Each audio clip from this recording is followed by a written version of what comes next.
Hello everyone, welcome back to the channel. It's me Anshita Singh. और RRB CPT की जो आपने देखा होगा कट ऑफ आ गया है, तो जो एक्सपेक्टेड बहुत सारे चैनल, बहुत सारे जो प्लेटफॉर्म पे जो कट ऑफ बताई जा रही थी उससे तो बहुत ही ज़्यादा हाई लेवल की कट ऑफ देखने को मिली है।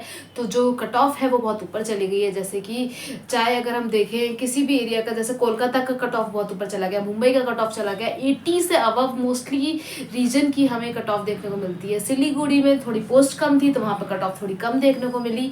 लेकिन ओवरऑल अगर हम बात की जाए तो जो इन लोगों ने एक्सपेक्ट किया था उससे तो बहुत ज़्यादा कट ऑफ देखने को मिली है।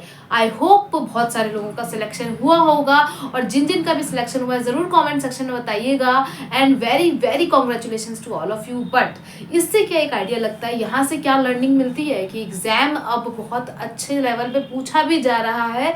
और दूसरा जो आप देख सकते हो एसएससी जेईई जो 2025 के लिए प्रिपेयर कर रहे हैं, नेक्स्ट आरआरबी के लिए प्रिपेयर कर रहे हैं, यूपी पीसीएस ए के लिए प्रिपेयर कर रहे हैं, यहाँ से ये पता चलता है कि बच्चे बहुत ज़्यादा अच्छे से प्रिपेयर कर रहे हैं। एजुकेशन पे भी बहुत ध्यान दे रहे हैं, क्योंकि इट्स वेरी वाइड कंपटीशन। आप देख सकते हो कट थ्रोट कंपटीशन चल रहा है, क्योंकि कट ऑफ इतनी ऊपर है तो मतलब बहुत अच्छे से डीप लेवल पे पढ़ना है। कट ऑफ इतना 100 में से 84 मार्क्स, मतलब ओ माय गॉड, अच्छे नंबर ला रहे हैं बच्चे। ऑलमोस्ट कितना कम स्कोप छोड़ रहे हैं, तो कट ऑफ तो बहुत ही हाई जा रही है। चाहे आप एसएससी की बात करो, आरआरबी की बात करो, अब यूपीपीसीएस ए भी होने वाला है, तो आपको मतलब बहुत ही शिद्दत से पढ़ाई करनी पड़ेगी। और जिन जिनका भी सिलेक्शन हो गया है, very very congratulations to all of you. बात करते हैं कि आरआरबी सीबीटी 2 तो बस अब जैसे कि 10-15 दिन, ज़्यादा से ज़्यादा मैक्सिमम 20 डेज 25 डेज ले लो, फिर उसके बाद एग्जाम ज़रूर देखने को मिलेगा, क्योंकि उन्हें भी कंडक्ट कराना है। तो अब यहाँ पे ध्यान देने वाली बात यह है कि कंप्यूटर एप्लीकेशंस हो गया, फिजिक्स हो गया, जो जनरल साइंस है, जनरल अवेयरनेस हो गया, एनवायरनमेंट हो गया, और जो टेक्निकल का पोर्शन है, तो टेक्निकल का पोर्शन की हम क्विक रिवीजन सीरीज चला रहे हैं। पीवाईक्यूज जितने भी एई और जेई लेवल पे पीवाईक्यूज हुए हैं उन सबको कर रहे हैं। सबसे पहले बिल्डिंग मटेरियल, सॉइल मैकेनिक्स, ये जो इंपॉर्टेंट सब्जेक्ट है जिनका मार्क्स वेटेज ज़्यादा, उनको हम डिस्कस कर रहे हैं। ज़रूर जाके लेक्चर्स को ज़रूर देखिएगा। और अब हम जो जनरल साइंस है या फिर जो हमारे और सब्जेक्ट है जैसे कंप्यूटर एप्लीकेशन, ये सब जो डिफरेंट डिफरेंट एसएससी के लेवल पे या जो भी डिफरेंट लेवल पे जिनके पीवाईक्यूज पूछे गए हैं, इन सब से इन्वायरमेंट से जो क्वेश्चंस पूछे गए हैं, इनके भी हम सीरीज लेके आने वाले हैं। अगर आपको ये सीरीज चाहिए तो ज़रूर कॉमेंट सेक्शन में बताइएगा। और बहुत ज़्यादा अच्छे से तैयारी करनी है। अगर हम बात करते हैं सब्जेक्ट की तो बीएमसी इज़ वेरी इंपॉर्टेंट, इन सबको पहले प्रायोरिटी लिस्ट पे रखिए। सॉइल बहुत इंपॉर्टेंट है। इन्वायरमेंट की बात की जाए तो environment is very important. Environment की बात की जाए, इन्वायरमेंट के बाद अगर हम बात करते हैं प्रायोरिटी लिस्ट में, तो आरसीसी वेरी इंपॉर्टेंट है। आरसीसी इंपॉर्टेंट है। स्टील की जो ये आरसीसी स्टील हो गए, इन सब की जो कोडल वैल्यूज़ होती है, कोडल प्रोविजंस होते हैं, ये बहुत ज़्यादा एग्जाम्स में पूछे जाते हैं। फिर हम देखिए, अगर यहाँ पर देखा जाता है तो हमारा सर्वे हो गया। सर्वे का भी अब, क्योंकि यहाँ पर आप देख सकते हो बहुत पहले एग्जाम हुआ था, तो उसके बेसिस पे तो हम नहीं देख सकते कट ऑफ, तो यहाँ भी अच्छी खासी देखने को मिलेगी।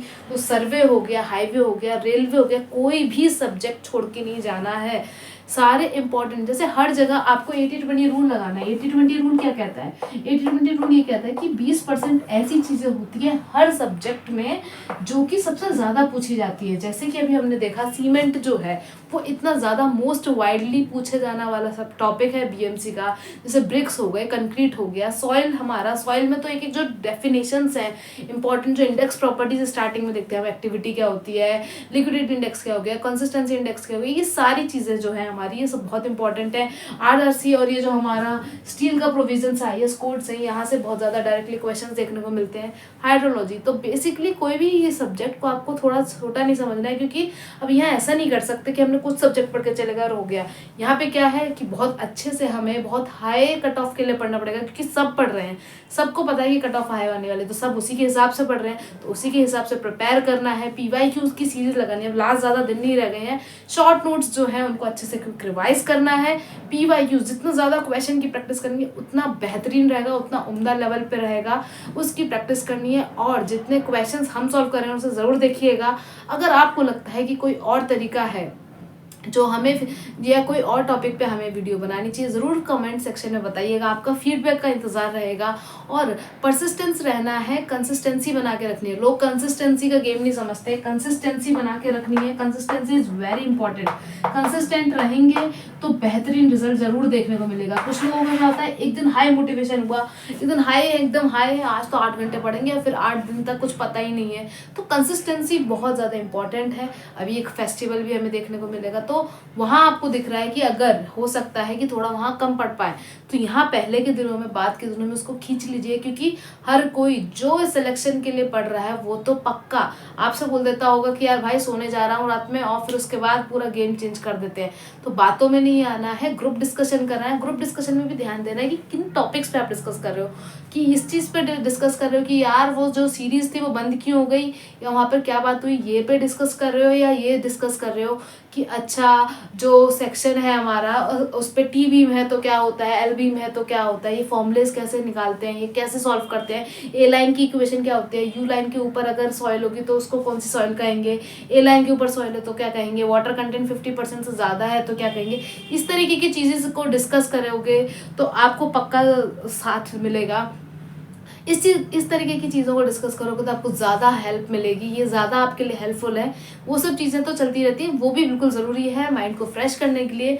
लेकिन अभी किस चीज़ पे ध्यान देना है, अभी एग्जाम पे ध्यान देना है। एक सीट आपको पूरी फिक्स कर लेनी है, बुक कर लेनी है, फिर उसका तो टाइम ही टाइम है। खूब यूट्यूब चलाओ, खूब वीडियोज़ देखो, कोई आपको कुछ नहीं कहने वाला। लेकिन अगर सक्सेसफुल नहीं हुए तो कहने के लिए बहुत सारे लोग हैं, और जो आपके सपनों के लिए भी अभी बैठे हैं, उन्हें लग रहा है कि आपको हो जाएगा, लेकिन अगर आप हार गए तो फिर आप इतने ज़्यादा हताश हो जाओगे, और उसके लिए फिर आपको खुद फिर मोटिवेट करना पड़ेगा। तो अभी टाइम है, अभी आपके पास बहुत अच्छी अपॉर्चुनिटी है, तो बिल्कुल लगे रहिए और कीप रॉकिंग। एंड जिनका नहीं हुआ है उनको आगे जितने एग्ज़ाम है उसमें ये ध्यान देना है, वहाँ से लर्निंग लेनी है कि क्या दिक्कत हो गई जो एग्ज़ाम में नहीं हो पाया, और अब कट ऑफ बढ़ती ही जाएगी, कट ऑफ ऊपर ही आ रही है। तो ज़्यादा से ज़्यादा जितना कवर कर सकते हैं, एक टाइम पीरियड बनाइए, एक स्केड्यूल बनाइए, और फिर उस टाइम पीरियड को फॉलो करते हुए पढ़िए।